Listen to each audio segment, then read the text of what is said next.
What's up, YouTube? This is Too Raw for TV. And before I get into this, I want to remind you guys if you want to donate to my channel, you can do so on the links provided in the description box below via the PayPal or the Cash App. I'd like to thank anybody that's donated to my channel the past several months, and also have created a Patreon account. I've had that up there for, what have I been on Patreon now? I think a little over 2 months now. I'd like to thank all of you guys that have signed up over there on the Patreon. And I would encourage a lot of you guys to come over there if you support the channel for only $2 per month. Only $2 per month. And on the Patreon, I'm able to talk about stuff that I obviously can't talk about on YouTube. And I'm able to talk in a way that I can't on YouTube. So, having said that, now, this video, I want to acknowledge like something. I grossly underestimated the level of LeBron James hate that's out there. I mean, I've always known it was there.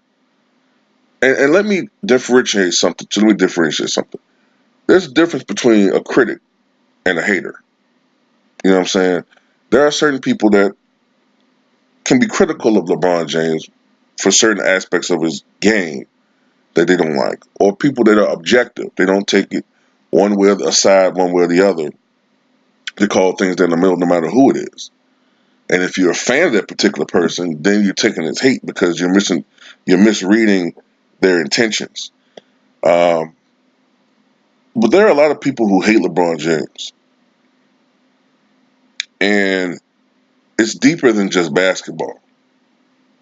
Like, I had to block somebody. I think it was yesterday because, see, the thing about it, a couple days before I blocked this person, I saw them say in a comment that you can call it hate if you want to.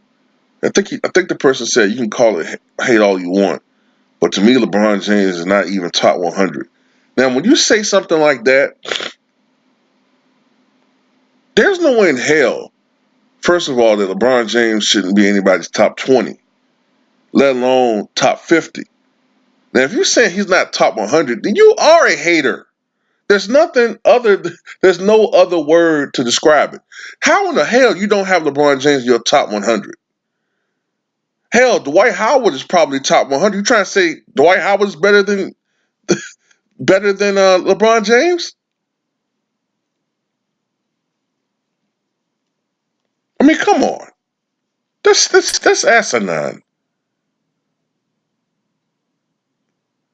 And then when the person saw the video where I was criticizing Kawhi Leonard about the low management situation, I always know a person's coming with some sideways bullshit when they start off the comment. You know, it's funny. It's funny when some people, okay, so something in the video that you didn't like that I said about your favorite player or one of your favorite players, and therefore you're taking, you know, you're taking it as an affront, you know. Never mind that when LeBron James did the same thing, I criticized him last season, and the video's up there to prove it. You know, like I can't deal with fanboys, man. No matter what sport it is. You know, this is something that was really prevalent in boxing, and now it's seeping into basketball. I'm a fan of basketball. You know, maybe when I was a teenager, maybe when I was a kid, I was a fan of a couple of individual players. I ain't gonna lie. I used to be a Jordan stan. I used to be a Barkley stan. I love Charles Barkley. Okay. But over time, as you get older, you should develop a love for the sport itself. You can still be a fan of players, but all this fucking amateur, promoters slash amateur accountants slash amateur strategists, game time strategists. I I can't deal with these people, man. My tolerance for this type of shit is just fucking done. I can't deal with this shit, man. I mean, you got people on here, such hypocrites, calling out LeBron James when he was doing load management, when he was coming off of a groin injury, which, when you look at the circumstances, the season toward the end was pretty much done. Okay, the season was pretty much a wrap toward the end when they were eliminated for the playoffs. Plus, he was dealing with a groin injury, which has a really high chance of recurrence. So at that time, I kind of understood it, but what made me criticize LeBron James about it, though, still, is the fact that he said that he was 100% healthy. So if you're 100% healthy, you should still be out there playing. Which one is it? Are you still hurt? Are you 100% healthy? Which one is it? Because you just said you were the GOAT in December on your show. Now, all of a sudden, when you got injured, you silent. You speaking through Rich Paul and everybody. I don't know. But these same people that's criticize LeBron James now with Kawhi Leonard. I mean, look. I mean, the guy did load management and he won a championship. So obviously he's doing something right. Now, the reason why the Raptors won the championship is because Kevin Durant and Klay Thompson got hurt. Okay? That's the reason why the Raptors won the championship. Because I guarantee you, if Kevin Durant was 100% healthy and Klay Thompson, the Warriors would have three-peated. I'm sorry. But the Warriors would have three-peated. This is the same argument. This is the same argument that I make about the '89 Lakers. Byron Scott went down just before the finals. And in game one, Magic Johnson got hurt. Now, the Pistons went on to sweep the Lakers. But if you look at the spread of those games, they weren't really blowouts. And I strongly believe a healthy Byron Scott and a healthy Magic Johnson would have three-peated in '89. They were rolling through the playoffs. You'll never know. They were rolling through the playoffs. And I know this. At the very least, it would have been a much more competitive NBA Finals. But I think the Lakers would have got them. I know the Warriors would have beaten the Raptors. So load management had nothing to do with it. Load management had nothing to do with it. What it really had a lot to do with, don't get me wrong, the stellar player Kawhi Leonard, rolled that team to the finals and championship. Even though Kawhi didn't have the greatest finals, performance, but still his teammates, Van Vliet and Kyle Lowry really stepped up big time in the finals, man. He obliterated all of those ghosts to playoffs past with this past playoff run. But let's not get it twisted. It wasn't just Kawhi Leonard. Like I said, his teammates stepped up when Danny Green didn't. And Joel Embiid, his eating habits, injuries, just weight, all hindered him throughout last season and into the playoffs. He going around burping and farting every goddamn where. I mean, it is what it is. So, yeah. But load management is stupid. And like I said in my other video, I don't know why you guys think that you're just like strategists for this guy. All load management does is probably potentially take dudes out of their rhythm. You know what I'm saying? Like, it doesn't make any sense. It's like you need your best player out there to give your team the best chance of winning. You know what I'm saying? Like, this shit that he's starting to pull, Kawhi Leonard, maybe it's just the preseason. Yeah, I understand that. But you got to be out there with your teammates. How would you feel if you getting yelled at, practice, and for not busting your ass hard enough and you working hard, out there doing sprints, working on your game, and Kawhi Leonard's chilling somewhere. And he gets paid more than anybody. You know what I'm saying? I feel a certain type of way about that. How can you be a leader and you're not out there? Come on, man. What are you dudes talking about, man? I don't understand some of you guys, man. I mean, I understand people got their opinions, but I just don't understand where you're coming from. Because I damn sure know that I'd be pissed off if I got to take somebody else slack at work because they keep taking off because of load management. Wouldn't you feel pissed off if you paid advance for tickets and you know what I'm saying? I don't know any of these new fucking dudes out there, man. But let's just say uh, uh, the headliner of the concert, you know what I'm saying, is the person you looking forward to.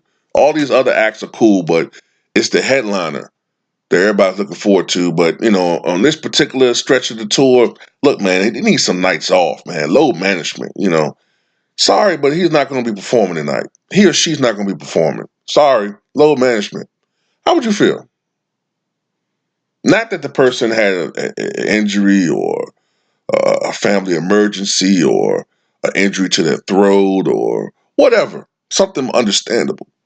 Just load management, just a strategy to secure yourself for later on down the stretch when you're doing the big gigs like New York and Los Angeles, the more important gigs, you know, not Virginia or Maryland or Wisconsin. No, it's not important. Please. You gotta be a leader, man. Be out there. If you fucking healthy, you play. Got guys in the past that weren't even healthy, but still wanted to play.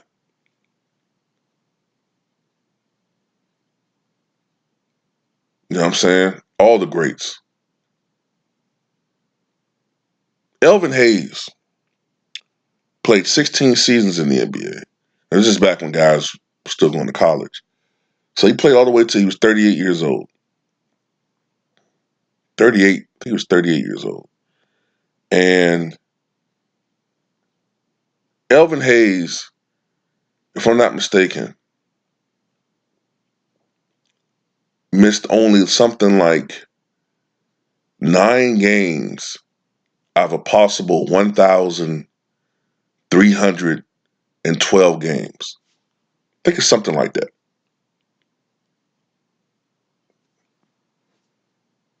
Only missed 9 games in over 1,300 available contests. Karl Malone, until he injured his knee, I think it was, he rarely missed any games. These guys back in the day, see, the NBA when I was growing up, you the, the Iron Men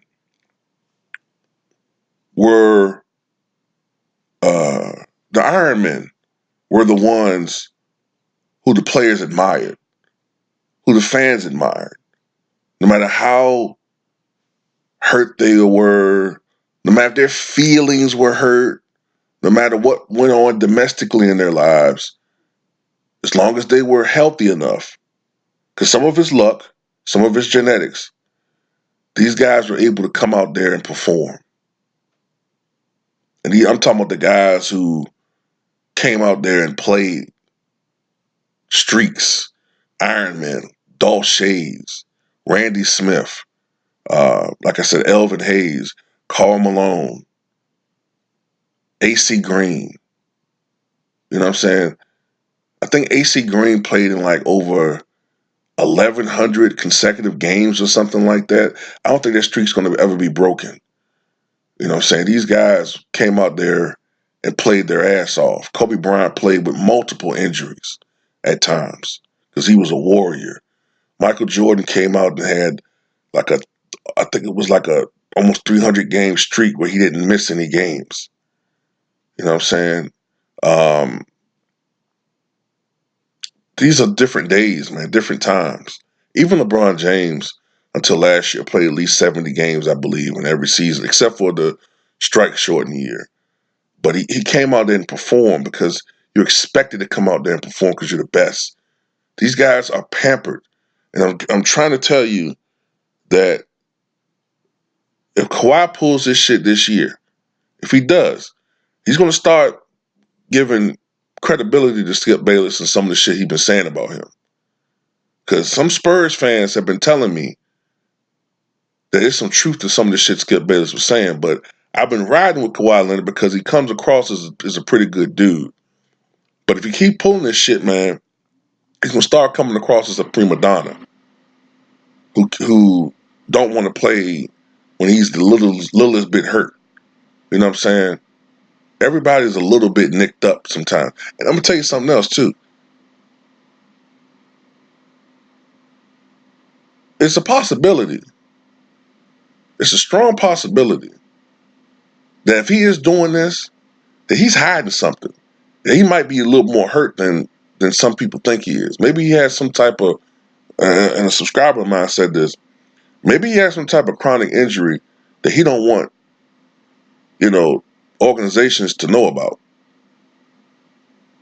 Or at least not know about it in detail. So I don't know. But the thing about it, if this guy's not really hurt, then he needs to go out there and play. And also to my original point, man, this LeBron James hatred is just out of hand, man. I started really noticing it. I really started noticing that video I did talking about Bronny, his son.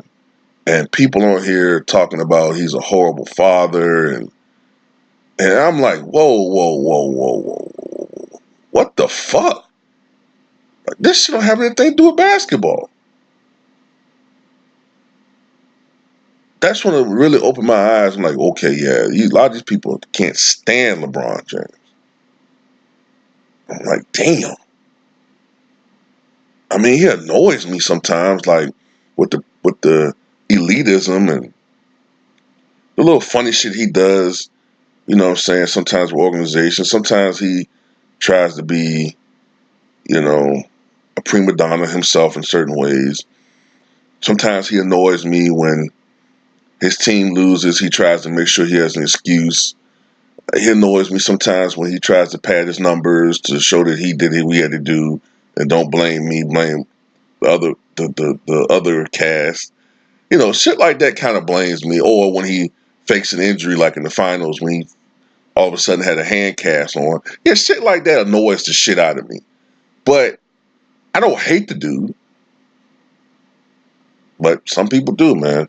But tell me what you guys think, man.